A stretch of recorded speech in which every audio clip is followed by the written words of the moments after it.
there's a rapper that just came home not too long ago, a guy that, you know, you used to know, Tekashi 6ix9ine. Yeah. Now, I'm going to ask you your opinion on this. I can't get a consensus from people about whether or not 6ix9ine is going to be able to be successful as a rapper after everything that he did. I think he will be. You think he will be successful? You think that enough people, you think Tekashi 6ix9ine will be successful? Yeah, I do. And the reason being is the guys that actually, look, lifestyle, the way they grew up, right? One second.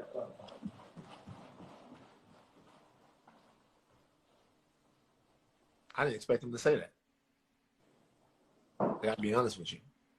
Like, I had that question.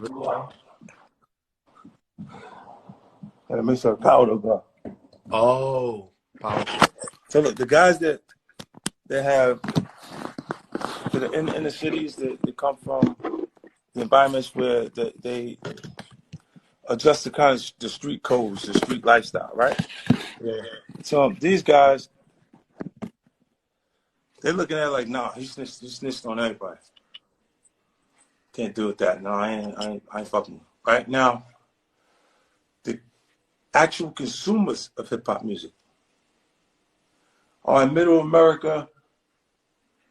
They need somebody to drive them to the mall on the weekend to find something. They can't even get in trouble unless you fucking with a deer in the backyard. You know what I'm saying? And these are the people that our culture, hip hop, allows them to go on safari. They allow them to understand the slang, get next to the animals, and not be in danger, not hurt. Like to understand everything that's going on. Or we're gonna slide on them. So all of this different shit that you hear in the music 24/7. That's representation of a whole almost a foreign energy to them. You know, and those people would look at it and say, you wanted me to do 40 years for guys that slept with my girlfriend and took my money and was going to hurt my mother? At that point, tell any kid that hasn't been exposed to the street that you're going to hurt his mother, mess with his girlfriend, and take his money. And he's going to say, fuck those people. I don't care. Yeah, whoever. And even when the tough, like what's the name, try to respond, my oldest says something when Tekashi says something. Oh, your son? Yeah, he's not even supposed to be in those conversations because it's not. Like the reason people might not whoop on him is they think I'll do something if something happens to him. But he shouldn't even be talking like that. You know what I'm saying? Like, is there any chance at a reconciliation between you and your son? Because a lot of people from the outside, the boy looked just like you. That's they a lot of people from the outside think that situation is sad, man, that y'all can't come to something. It is sad. It's a sad situation, right? And when you pray for success, you don't necessarily pray for the things that come with it, right? And there's no such thing as success without jealousy, without envy, or entitlement. And entitlement is growing in someone you love, and the scariest part, right? And his mom developed an entitlement that cannot be met. Filtering that energy through his actual personal interests. Let's say now that he's starting to like females, he's conscious of what kind of shoes he want to wear. I need these Jordans, the retro Jordans is coming, different things. And then his mother go, all right, I'll get them for you, but it just bothers me because you're supposed to have them all. So while being a privileged child, he feels deprived. When you had everything I didn't have. I can tell you how much my kids cost in New York State, $1.360. You see what I'm saying? And I don't have an issue with paying the support fund. The reason why I'm the way I am with those kind of situations, I pay my support that year that the baby's born. Move the money to the account, let it, and it automatically disperses a certain amount of money per each month. So with him, I noticed over the years like it developed because I blamed it on his mom for a long time. But it's not his mother, it's him. Like I've gone places where he was at, he left. Fifth, you love your son? I used to. You ask yourself how long, a complicated question would say, how long can you love something that don't love you back? Mm.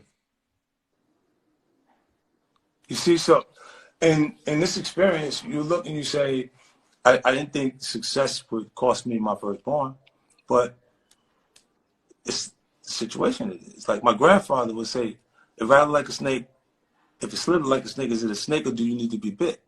Right? And that's the Aiken, South Carolina, and this the country, she'll say. And what he keeps saying is every time you see the boy, you show up with somebody you got a problem with. What does that day?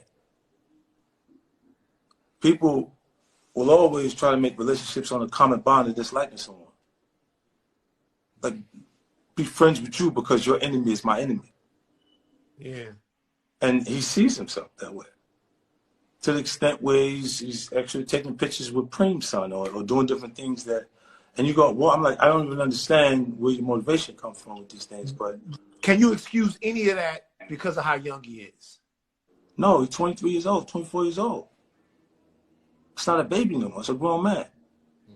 See, I look at you as you've grown, your decisions that you make, as you start to pass what they would have did to us. They would have charged me like an adult at 15. So at 23, it's like you grown in my head. My homeboys, they had their babies at 15. At that point in the neighborhood, that was when you actually got into, we started to you know what I'm saying? It started to really get into it, and everybody 15, 16 years old was the point that he was having kids. So like I was super late with him because I didn't want to have, something that I didn't actually connect with because we both was babies, at that point. And then later, I mean, all these things don't turn out the way you want it. Life doesn't work like that. You know what I mean? And what would have to happen for you guys to have a relationship again? That's the last question I'll ask about it. I don't know. I ran into him one time. This is ill, right? Right after, it was 2 months before his support was finished, right? And at the time, he's standing at the desk talking to the jeweler, and he had a small diamond chain, 2 small diamond chains, trying to get a bigger diamond chain, right? Trading them to see how much you get that one. And I walked in, he goes, "Oh, you have somebody like watching me?" I said, "Nah." He said, "Oh, so coincidence?" He said, "Yeah, coincidence." Then he turned back to the jeweler. He goes back to talking to the jeweler, and he's like, nah, I can't do that. Now I'm like, because of how much the jeweler's asking him for, saying he can't do it. But he doesn't realize that he's at the booth negotiating, putting 2 small diamond chains back to get a bigger diamond chain with the money I'm mailing him. His mother never had a job. She didn't do nothing. I would have questioned whether I was wrong if she did something after the fact.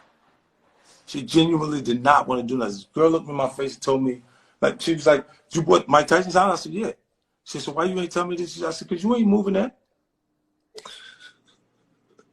Well, I would have had to leave them in Mike Tyson's house. Like Mike left his old lady in him there when I got it. You see what I'm saying? So, because they would have said he's accustomed to this lifestyle and this is what he would have, it would have changed the whole scenario. So when I said, "Nah, you got to go, you going to get a place over here," I gave her the same money that I gave my grandmother to buy my grandmother's house, for her to pick out a house and buy her house. And you go there until you figure out what you want to do. You don't want to do nothing. I'm not coming with me stand like that. She was like, "You did it already. Don't nobody working down have to work. You already did it." Feeling like the records you already sold. If I was thinking like that, that's who I was.